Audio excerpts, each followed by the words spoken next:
Bienvenue Stéphane, bonjour. Merci Sixtine. Josh Smith, est-ce que c'est quelqu'un qui te parle particulièrement ou bien c'est juste dans une série d'artistes d'appropriation que tu travailles depuis longtemps? Alors, dans tous les artistes qui m'intéressent et que je m'approprie dans mes œuvres que j'ai déjà réalisées dans le passé, ce qui m'intéresse, c'est des artistes qui me parlent justement en particulier, qui évoquent quelque chose qui me plaise dans ce qu'ils réalisent. Moi, ce qui m'intéresse chez Josh Smith, c'est sa pratique artistique et la qualité de sa peinture. Peut-être que, oui, c'est super intéressant parce qu'en fait, depuis que je te connais, tu utilises beaucoup d'artistes qui sont très variés. Et on va peut-être expliquer un petit peu ce que c'est en fait le mouvement d'appropriation. C'est pas du plagiat, on est bien d'accord. Donc, toi, ton fil rouge, depuis que je te connais, en fait, c'est l'appropriation. Ça veut dire quoi exactement?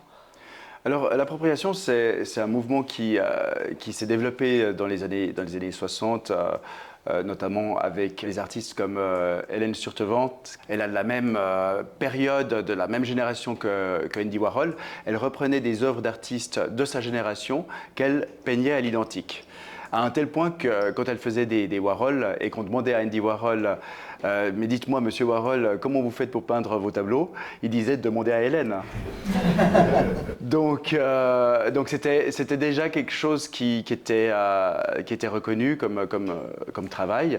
Donc s'approprier des œuvres d'autres artistes ou des photographies, comme par exemple le fait Richard Prince, ou d'autres éléments pour les intégrer dans son travail. Alors, il y en a qui le font de manière très évidente, et c'est le cas de Richard Prince que je viens de citer, quand il a repris par exemple cette photographie de Marlborough telle qu'elle, qu'il a réimprimée. Et il y en a d'autres qui le font de manière plus subtile, comme une sorte de citation, on va dire. Alors, justement, ce que je fais, j'ai décidé de réaliser d'abord un portrait de l'artiste. Alors là, on va revenir sur pourquoi je le fais de cette manière-là. Et puis, ensuite, commencer par l'appropriation vraiment pure et dure de l'œuvre, c'est-à-dire repeindre des œuvres similaires à l'artiste, à Josh Smith, dans le cas présent. Donc des palmiers, dans des vues un peu kitsch, ce qu'on appelle des motel paintings, c'est ce qu'il a voulu réaliser, c'est-à-dire des peintures qui sont jolies et plaisantes pour toute personne qui irait dans un motel et qu'on aurait donc dans sa chambre. Ça, c'est un peu l'idée du tableau. Donc, mon travail, c'est de reproduire ça au début. Puis après, dans le cadre de mon cours, comme j'apprécie l'œuvre de l'artiste, j'ai aussi envie d'amener mes élèves à aller plus loin et de réaliser quelque chose qui leur appartient. En fait, s'approprier le travail de l'artiste. C'est ça. Et comment le faire? Alors, je l'ai fait de manière, on va dire, simple et évidente, en disant, OK, moi je ne vis pas à New York comme Josh Smith, donc il n'est pas sur une île paradisiaque. Je vis à Genève, et à Genève, on a un emblème, c'est le fameux jet d'eau de Genève. Donc, ce que je vais faire, je vais commencer par réaliser un tableau dans la manière de Josh Smith, avec une ombre chinoise, mais au lieu d'un palmier, j'y mets donc le jet d'eau. le jet d'eau. Et puis après, aller plus loin. Donc, toujours le jet d'eau, mais du coup, y apporter quelque chose qui est ma personnalité, en fait.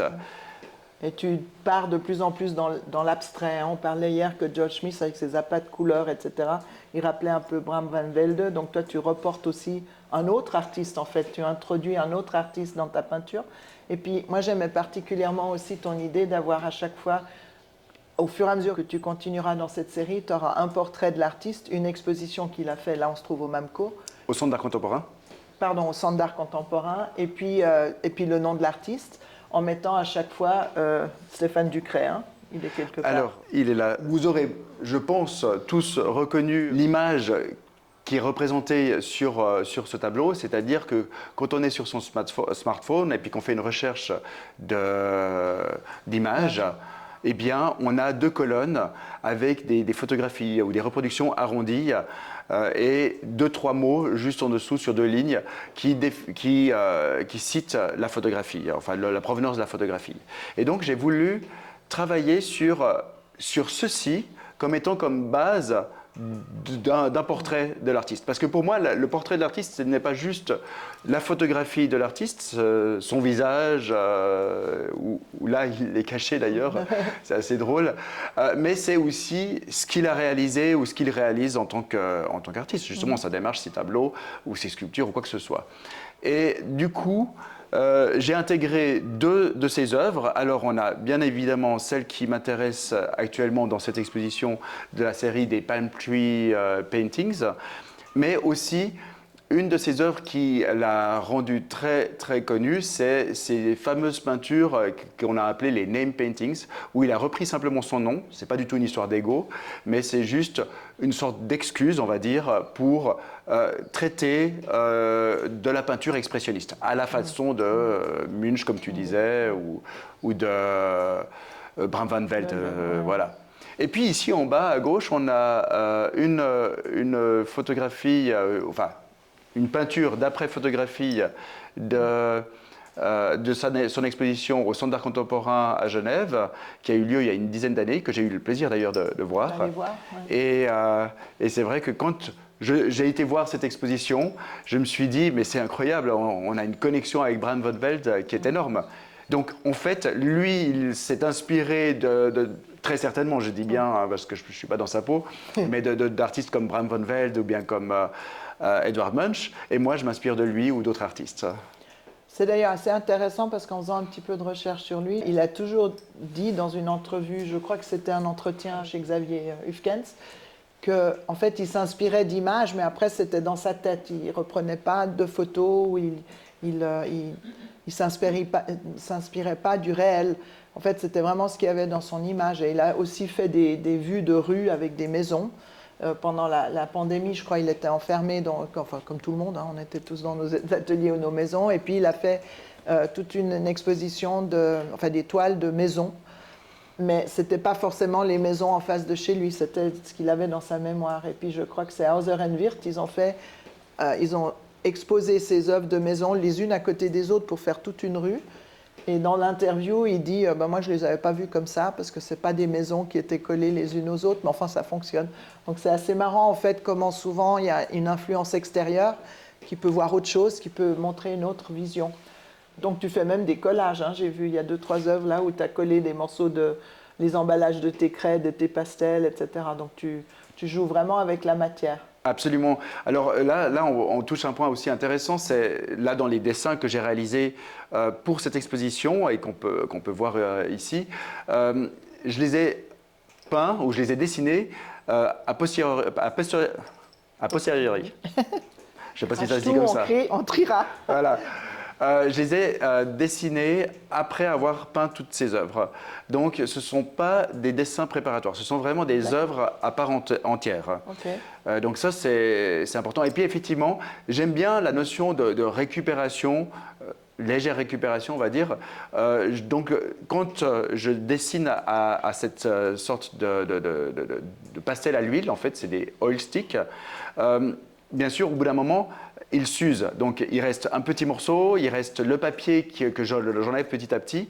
Et donc, je m'amuse à les placer, à écraser les morceaux qui restent sur la feuille de papier et à reprendre ces emballages de oil stick et les coller sur mes dessins.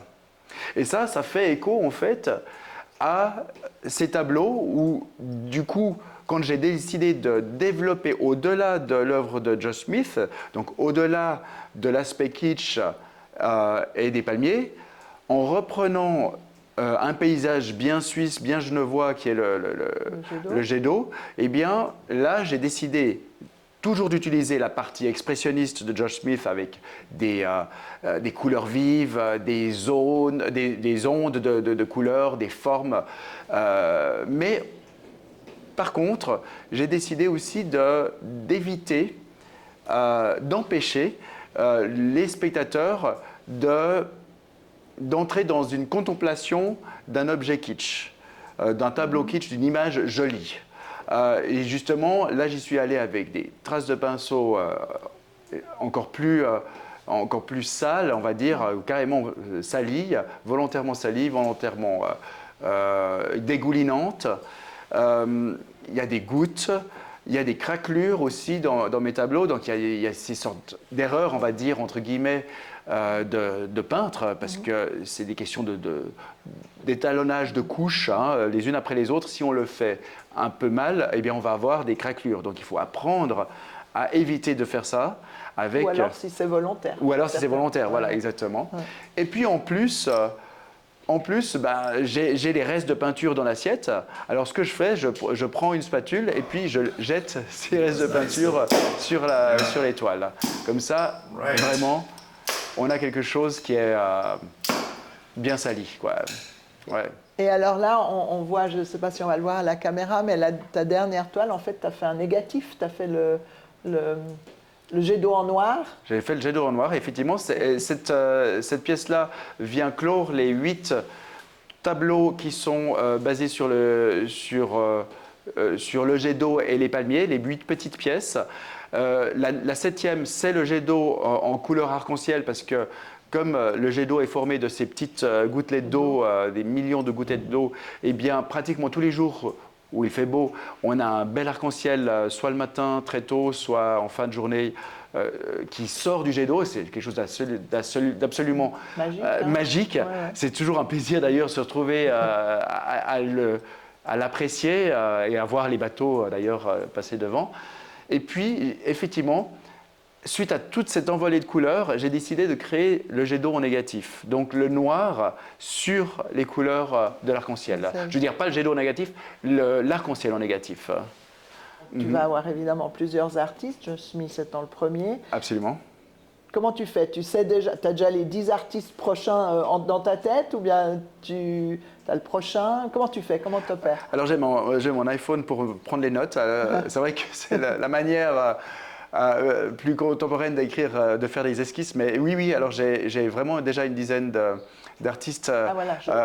Ils ne seront pas forcément dans l'ordre que je les ai inscrits dans mon iPhone, dans mon carnet de notes. Mais oui, il y a une dizaine d'artistes que j'ai envie de reprendre. Chaque fois avec un tableau unique qui sera ce portrait de l'artiste. Et donc sous cette même forme, mais par contre, compositions différentes, nouvelles photographies d'artistes, nouvelles œuvres, on va voir ça à chacun des tableaux. J'espère pouvoir...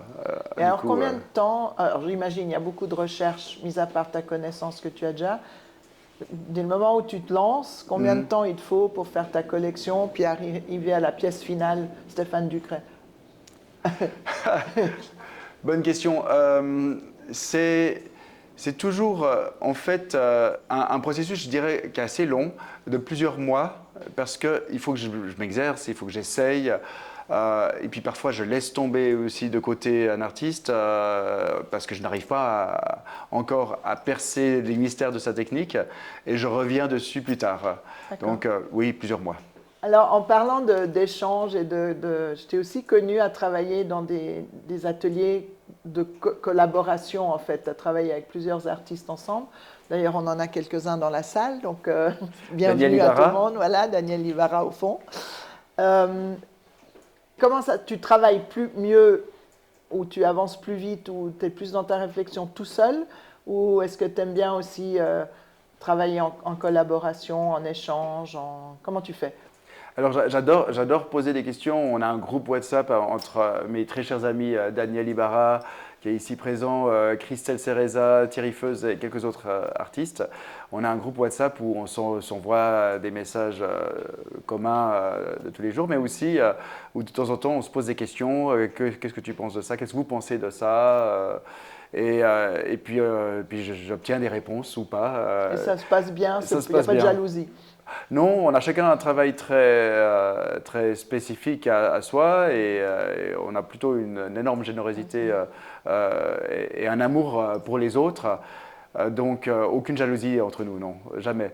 Et puis, pour ce qui est de l'inspiration en soi, elle me vient vraiment dans ces moments de relaxation totale, ce que j'ai très rarement parce que je suis toujours à faire mille choses.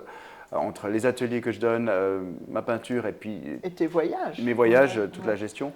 Mais c'est justement quand je prends le temps de me faire un voyage vacances, pour moi c'est la plage, et bien là, mon esprit se relaxe et tout d'un coup j'ai plein d'inspiration.